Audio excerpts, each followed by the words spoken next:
Hi, it's Dave from Jace Media. I'm just about to interview Krissy Matthews tonight, who's headlining the Bullingdon here at Oxford. So hi Chris. Hey man, how are you doing? I'm good man. Right, you've got a new album coming out in a very few days' time. I do, next Friday. That's right, it's called Monster in Me, is that right? That's right, yes. How did you come about the title first of all? It conjures up lots of weird little things. Yeah, it's about a pretty personal thing in my head, in my life, that affects me a lot, and I wanted to kind of embrace it and then write an album about it, and stop hiding it away, you know, just... I won't really go into exact details of what it is, but it's a very personal album, about a few demons and stuff. Great stuff, well that's brilliant. Yeah. Right, a little bit about your past now, yeah? That's alright. Yeah. You're only 26 now. Now I'm 26. And at the age of 18 you already released 3 albums, is that right? Yes. That's incredible, absolutely incredible. Thank you. No, I mean that, it's amazing. I mean, the first ones were not exactly amazing. No, the fact that you've actually released them at that time is fantastic. You know that you were into music really early as well. Yeah. Half Norwegian, is that right? Yes, my mum is from Norway. Right, I asked that because a little bit of things I found out. You were in Norway at a very young age and you managed to get to a John Mayall gig.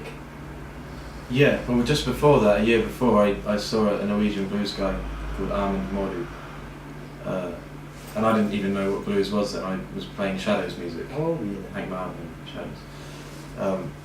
But then I saw this, he was 21 at the time I guess, I was 11. And he blew my mind. And then found out a bit of the blues scene in Norway, ended up going to a festival the year after, and that's where I was lucky to meet John Mayall. Yeah, and you got backstage. Yes, I wasn't allowed to be, no, because I was under 18, so I went up to Mr. Mayall and said, "Hey man, here's my demo CD." You gave a demo CD? And it had all your love on it. So it had all your love on it, and that kind of, I think... And then he called you back on stage later on. Well, he said, he said, "Do you want to play on the encore tonight?" I was like, "Fine." I'll think about it. And the best thing was, that whole weekend, the support act was Peter Green. Wow. So it was the British Blues All-Stars with Bob Hall on piano, Peter Green, Dick Hexel-Smith was supposed to play sax, but unfortunately he was too ill. Kim Simmons from Savoy Brown, Tom McGuinness from the Blues Band. You were 11 years old. And they were opening up for John Mayall. So technically, it was like Peter Green was in the band, the support act. I mean, it's nothing like that. You know, but I thought you'd think of that. But that was just Peter Green shared the stage with you, basically. Yeah, and I used the same amp that he used. And you were swamped by the media, TV appearances after all that. Yeah, over there. And then 2005 you set up your first band, apparently Blues Boys, is that right? Krissy's Blues Boys. Krissy's Blues Boys. My dad on guitar. Really? And a few different drum and bass players. Like a first boy band. A boy and man band, maybe. A boy man band. And you met B.B. King? I did, yeah. That was 2006. Wow. Played with Jeff Healey? Yeah, that was probably still to this date the highlight of my life. I can imagine. I can absolutely imagine. I met him at a London show. Was that an accident or was... He was, I think, signing his records. Right. And I met him and his manager introduced me to him. And he said, "Oh, someone's told me about you. Do you want to play tomorrow night in Bilston?" Wow. I was like, "Yeah, go on." Yeah, why not? You know, and I'm doing nothing. Unfortunately, it's the last 2 songs that he ever performed live in the UK was with me. He got ill again later, and within a year he was dead.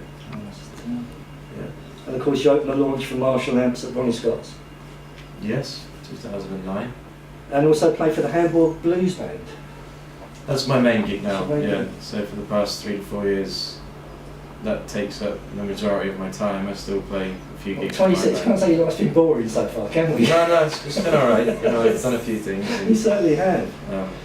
Well, what I love about you most of all is, despite having played with all these legends that you've been with, you still have time to come back and play the little venues and the sort of sometimes village halls. You played our blues festival years ago in our little village. I remember that.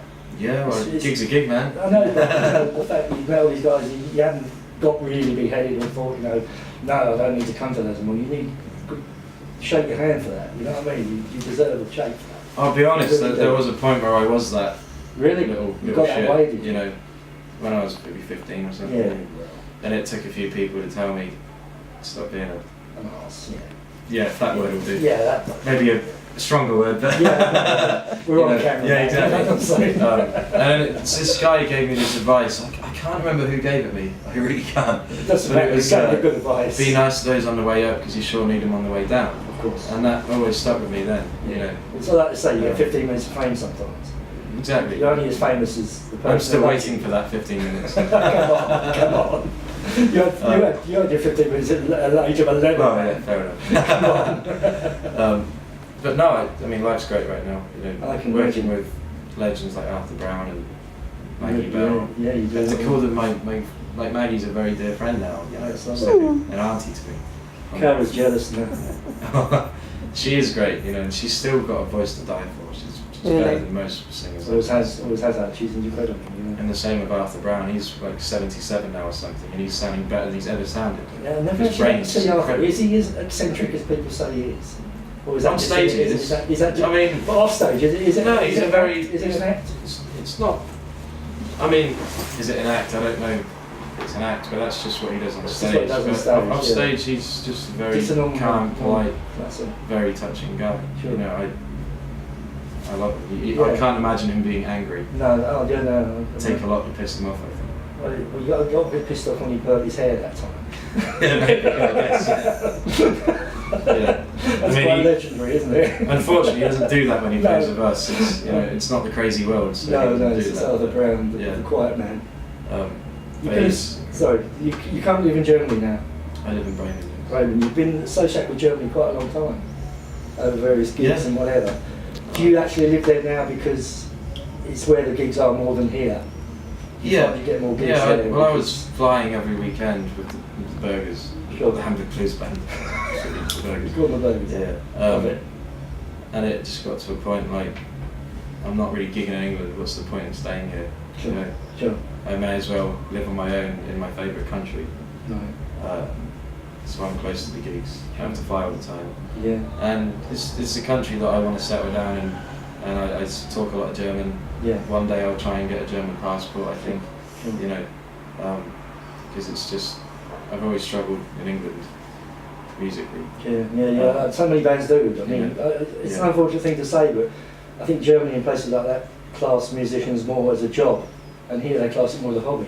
Don't you agree with that? Yeah, no, that's very I don't true. actually agree with that. They I find that. respect musicians as well. They do. They class, and when you're a musician, they do. They treat you like you know. Yeah, well, you turn up to You're some a gigs working here. person rather than just someone doing something for a laugh. You You know. can turn up to some gigs in England. It's you're the band.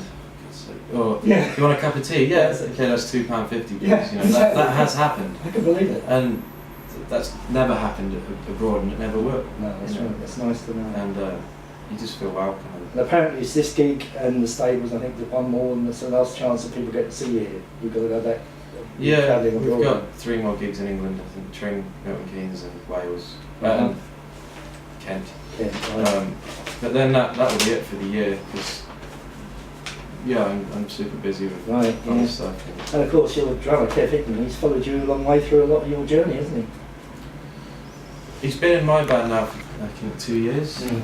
but we've been like best friends for Mm. 7 or 8 Mm. years. Yeah. But he's always been working with other people. Mm, I had other right. drummers. The legend. When my Like yourself. when my last drummer quit, I called Kev. He was available then. He was between bands. Right.